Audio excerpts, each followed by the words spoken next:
Life on Paper. I am Brianna, and I continue to play along with Christy's Beautiful Life this month of June and the 30 Days of Sketches. Today is a sketch by Melinda Sweetman, and I will have her information linked below. I had a different plan for this, but today is the 25th, and today is Christmas in June. So I want to scrapbook this picture of my husband making Christmas cookies. I have this companion page, which I will have linked below. It was a celebration of Jessie B scrapbooking, and I will have that linked below so that you can see that video as well. All right, so this is giving my inspiration for a little bit of color. It doesn't have to be exact, but I just want it to coordinate. It is the same event, but that doesn't mean it has to be exact. So I am using these beautiful scraps. So I have scraps from two different paper pads, and I'm going to see what works. My question to myself is, what do I want to use for the background page? In Melinda's sketch, you can see that there's like a frame. So I'm thinking I'm going to use something. I just grabbed out the scrap, so I don't have a full page, but I can grab something to be a frame and then use this white paper in the inside. I do have some of that picked paper that I can layer up. This is going to be a fun one to use scraps. And then I'll just grab out the other stuff too and just layer up. It does, have some of that red in there. I can pull that in. So I'm super excited to do this. Let's get scrapping. Funny story. Did I say today's the 22nd and it's the Christmas in June? Well, it is definitely not Christmas in June because that would be the 25th. So you might be seeing another Christmas layout from me today. I'm so sorry. I guess I'm very mixed up. So I do find this gingerbread man paper, which I'm kind of excited about because it's got a little bit of that red in there, but also has the gingerbread Christmas cookies. That even though my husband isn't making gingerbread cookies, it works out good for me. So I pull out some of these papers and quickly realize I don't like the ones with so much white in them. But it takes me a little bit to figure that out.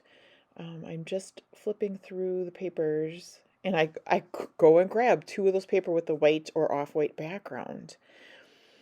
Then I get the red out, and that's the same red that matches the other page. And then I get the stripes and the pink that's on the other page.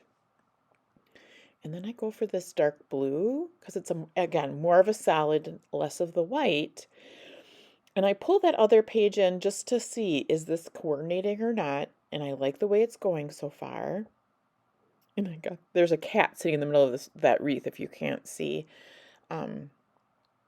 And then this is from a different paper pad, but it's that light blue and it matches. And the same thing with the green. So I kind of tuck that in there. And there's so many layering pieces that I know that I might not have enough. I might need to get more, or I might not use them all. I do not end up using very many embellishments for this layout. And the other thing I want to tell you about is I cut a lot out of this video. I must have cut out like 14 minutes of me just kind of staring into space, looking at the sketch, making sure I got them lined up right.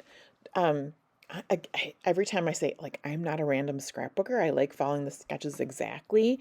You'll see that my layers aren't exactly. If you look close, it doesn't matter. This is all for inspiration, right? So I start off with getting some layers down, looking at the size of my photo. Now my photo is 4x6, not the 3.5x5 is recommended in the sketch. Again, it doesn't matter. You will see my papers take up way more space than hers. I really like the way Melinda has made this sketch in that it's using the upper part of the page. Mine covers most of it, and that's okay. Next time I use it, I might do it completely different. I do put that upside down just for a minute, and then I move it. I get that snowman paper in there, and I had grabbed it because it was more of that green color. Then I pull out the stripe paper to see how that looks.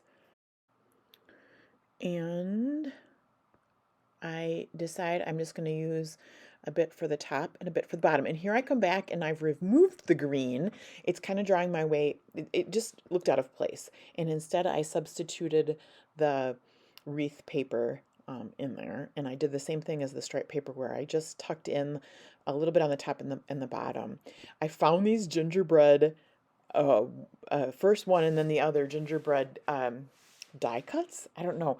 These are from my scrappy bestie Becky, and she had given me um, a box full of Christmas goodies for Advent calendar. And these were part of that, and these work perfect. And in fact, I think I tried to make them work on the left side of the layout, and I didn't get to use them. These presents were just a scrap of paper that I had that went with the collection, and I just snuck those in there for more layering pieces, and that worked well. And now, oh, and I didn't tell you about my title. So I found the pieces, "'Tis the Season to Sparkle," and then the fa la la, and I like that. The other side is going to talk about baking. The other side has a journaling piece. And now I'm just going to start gluing everything down. And this does shift around a little bit. This is where I decide I want to make that piece longer, even though I believe I trimmed it down in the beginning. And so I cut it in half. Be mindful, like you might not always want to cut it in half. There's really a lot more on the left side. This picture could have gone more to the right side, but it needed to cover up that gap. And it works out perfectly that way. So I get the pink paper on the red paper to where I want it. I eyeball it up. And for most of the rest of it, when I'm piecing things together, I am using my ruler just to make sure things are straight. But this piece I just kind of eyed up and I get the photo down. And then I start to glue the other pieces down. And like I said, they do get mixed around just a little bit. I've trimmed out, like I said, about, was it 14 minutes? And it's all because I'm like staring at the sketch to make sure that it's looking like the sketch. So it didn't really take me a long time, but some of it was spent just staring at the sketch. I ended up cutting the blue piece in half just like I cut the pink, and so that I could stretch that a little bit. Again, even though I trimmed it down to 7 by 7, all of a sudden now I'm wanting it to be a little higher up, and this gives me a little bit more layering opportunities with the other pieces of paper behind it then, or behind and in front of it actually.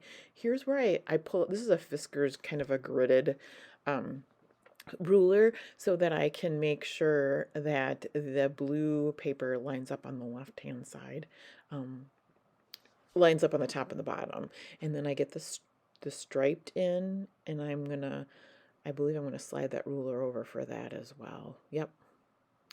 And because with stripes and everything and across the paper, it can get kind of wonky.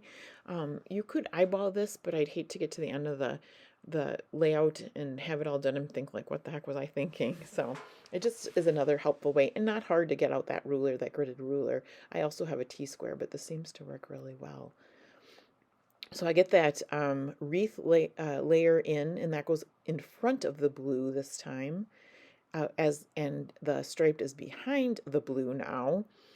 And then I have a little bit of trouble because of the way it's glued down, and I end up using 2 hands to get the wreath paper kind of tucked further in there like I would like it. And next goes these papers. I put the glue down right away, and I thought maybe it's better to tuck it in on the top. I don't know if that makes it easier or harder, but I do. And I'm not sure exactly where to go, and this probably isn't even in the sketch, but I just kind of put it off to the left of the stripes there. Make sure you're checking out everybody listed below. It won't be Christmas in June, but it will be everyone that's playing along with Christy's Beautiful Life and her 30 Days of Sketches. Thank you so much to Christy for doing this. I know it's a lot of work. Thank you for putting this together. Thank you to Melinda for making the sketch. And I get my ATG. Oh, now I'm realizing I don't have all the papers down, so that's where that gets glued down. And I do offset the gingerbread man. I trim down this part of the title because it's not fitting on the pink like I like it, and that works. And Didn't take too much away. I do stagger the fa-la-las, and then I had trimmed off a star from in the middle of those two fa-la-las, and I put that next to the fa-la-la that is shifted to the right. The gingerbread men get glued down, and then the fa-la-las get glued down. I check out the gingerbread man to make sure he's secure because I forgot I glued him down. And I get the other one down. After that, I pull out some gems. I believe those are Paper Studio. And I just spread those out. They're not in a visual triangle. There's 4 of them. But I kind of went where Melinda put her stars a little bit. I think she's got more stars than I do have the gems. But I just went with the 4 clusters, and that's really, that's about it. Thank you so much for staying with me till the end. Thank you so much for subscribing. Thank you to my new subscribers. Thank you to people that have been with me through this. I've been on YouTube for over a year now. I'm so excited. I welcome comments, any questions, let me know. I love to chat with you. I try to get up about 3 layouts a week. Sometimes it's harder than others, I think, especially in the summer. But I hope you enjoy this. I'll see you again soon for another video.